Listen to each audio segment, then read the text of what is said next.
Mga kababayan kong Pilipino, ngayon hindi ko ibuwis ang buhay ko dito, ang buhay ng pamilya ko, kung kasinungalingan lahat ng sinasabi ko dito. Kaya ako naman lumutang dahil sa pagbanta ng buhay ko at buong pamilya ko.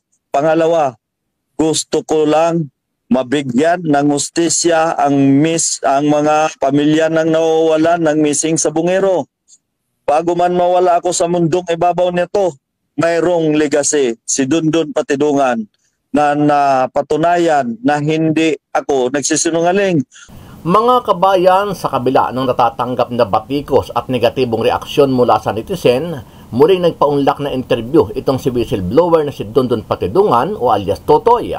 Nito lang kasing mga nakalipas na araw ay kaliwat ka na interview sa social media ang inilabas ni Retired General Jonel Estomo para linisin ang kanyang pangalan dahil sa alantarang pagdadawit sa kanya ni Patidungan na di umano ay isa siyang membro ng Alpha Group na pinamumunuan ng negosyanteng si Atong Ang.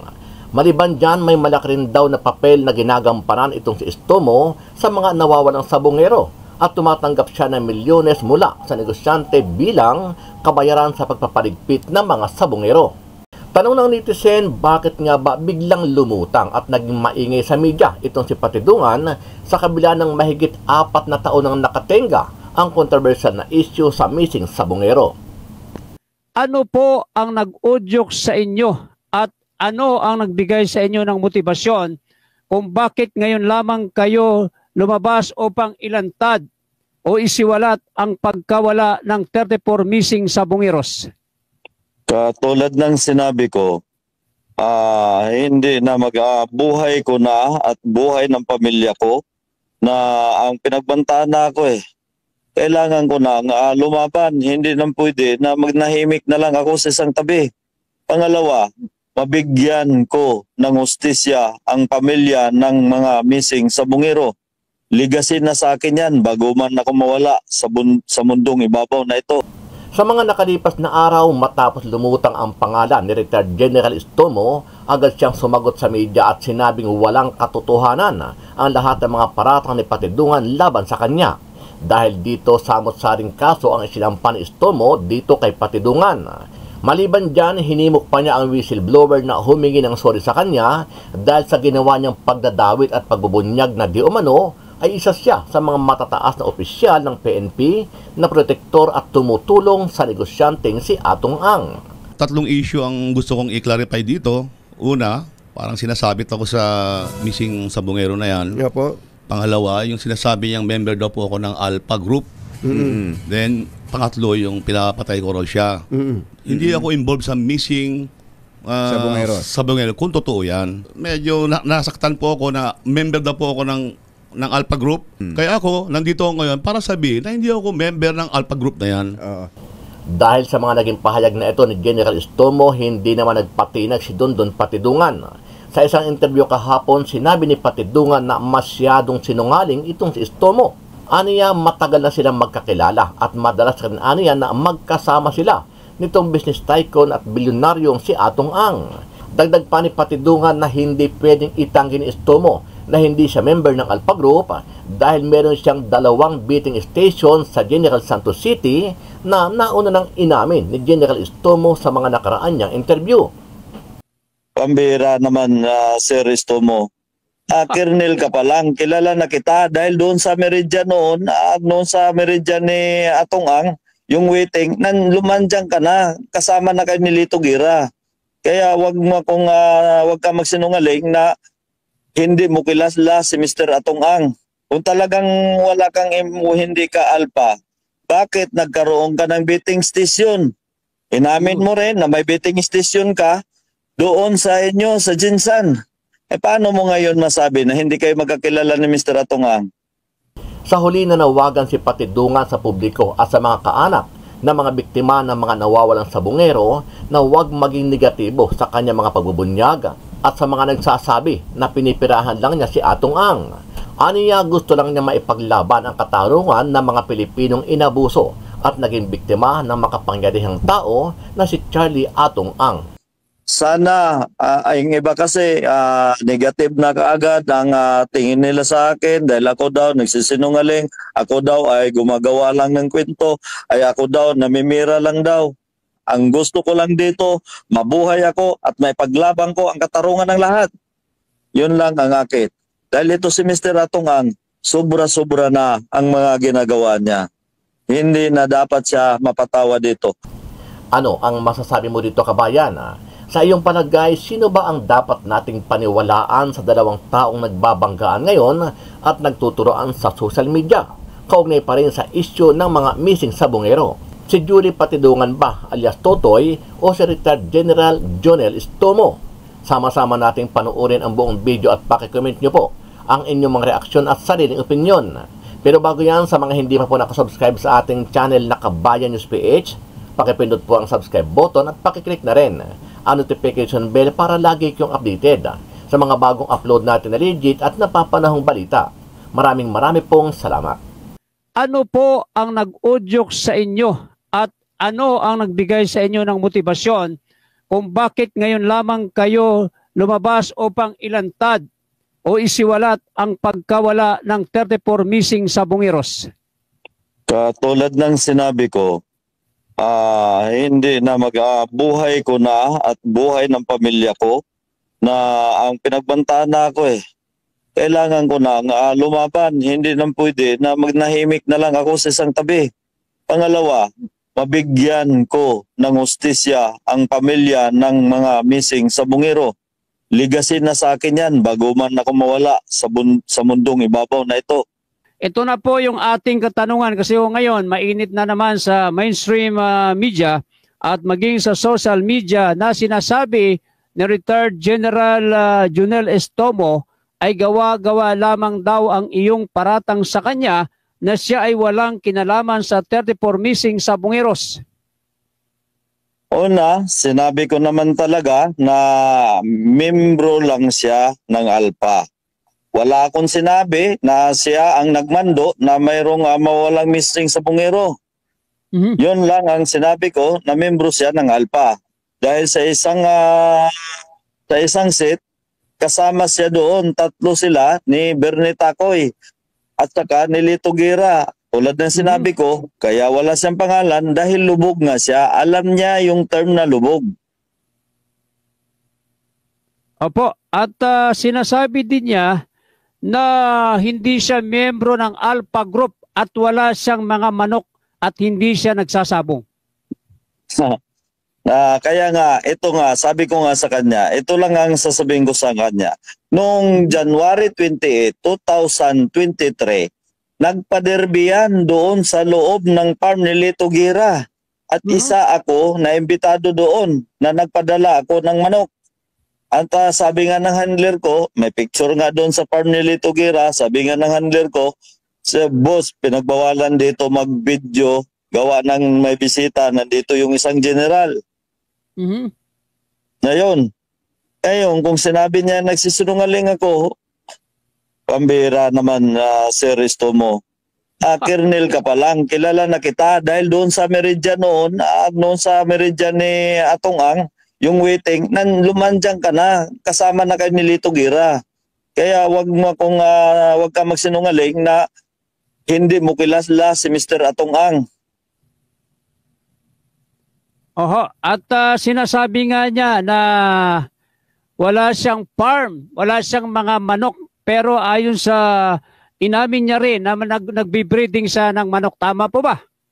Ay, yun ang hindi ko alam kung nagbe-breeding sa wala. Una, kung talagang wala kang hindi ka alpha, bakit nagkaroon ka ng betting station?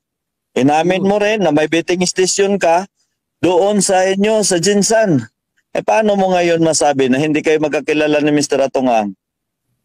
Okay. Ay ano namang masasabi nyo, Sir Alias Totoy, doon sa kanyang ipinresenta na certification na mula sa Pitmaster Foundation na siya daw ay hindi involved sa o hindi siya miyembro ng Alpha Group at wala siyang kinalaman kay Mr. Atungang, Sir Alias Totoy?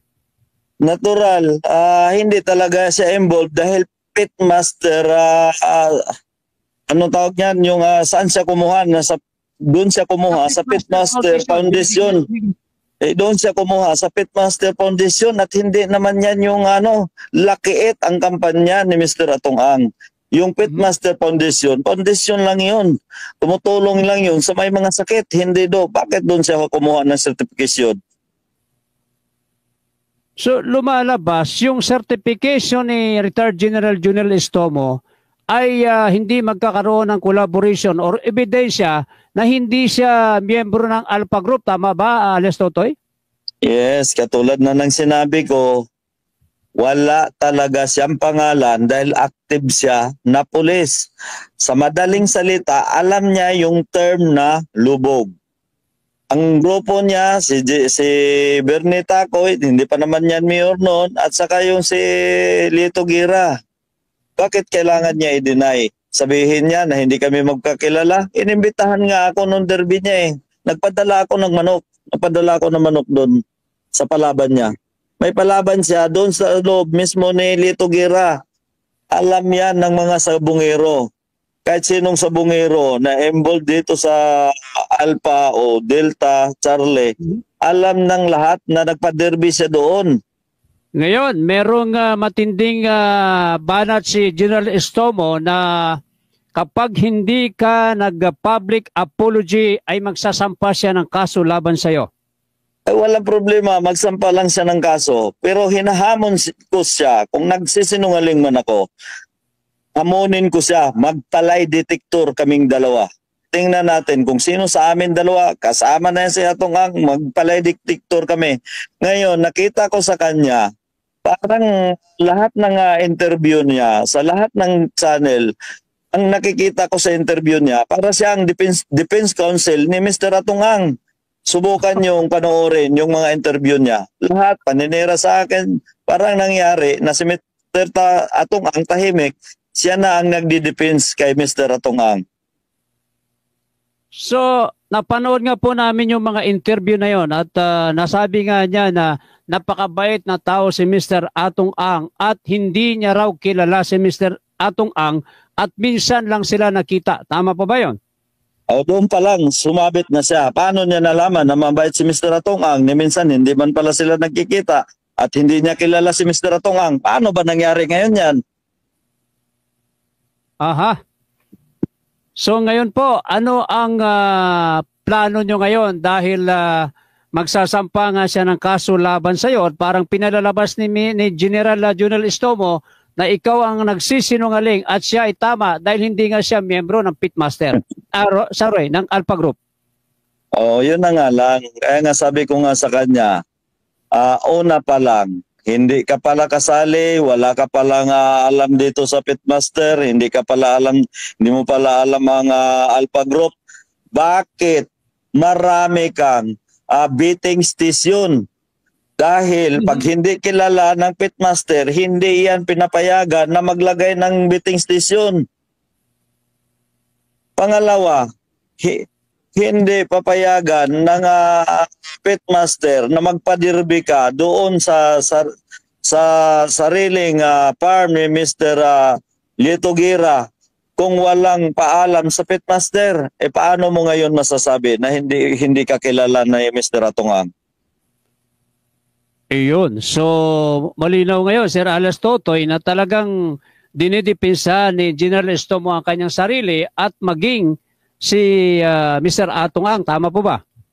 Yun na nga. Kaya nga katulad ng sinabi ko kanina, ginawa siyang sa mga interview niya, nakikita ko siya ang defense counsel ni Mr. Atong Ang. Yung sinabi niya na hindi kami nakita ni minsan, pumunta yan isang beses doon sa farm, tinapik ako, kumusta ka doon? Ano natin, kaya nakakatawa. Kaya sabi ko nga sa kanya, sige, ito na lang kasimple. Pagpalay detector na lang tayong dalawa para malaman ng publiko kung sino ang nagsisinungaling sa amin dalawa. Okay, bago tayo magpaalam, Sir Dondon, meron ka pa bang dapat sabihin at mensahe sa taong bayan at sa mga kamag-anak ng mga nawawalang sabungero? Go ahead. Kababayan, mga Pilipino, mga kababayan kong Pilipino, ngayon, hindi ko ibuwis ang buhay ko dito, ang buhay ng pamilya ko, kung kasinungalingan lahat ng sinasabi ko dito. Kaya ako naman lumutang dahil sa pagbanta ng buhay ko at buong pamilya ko. Pangalawa, gusto ko lang mabigyan ng hustisya ang mga pamilya ng nawawalan ng missing sa Bungero.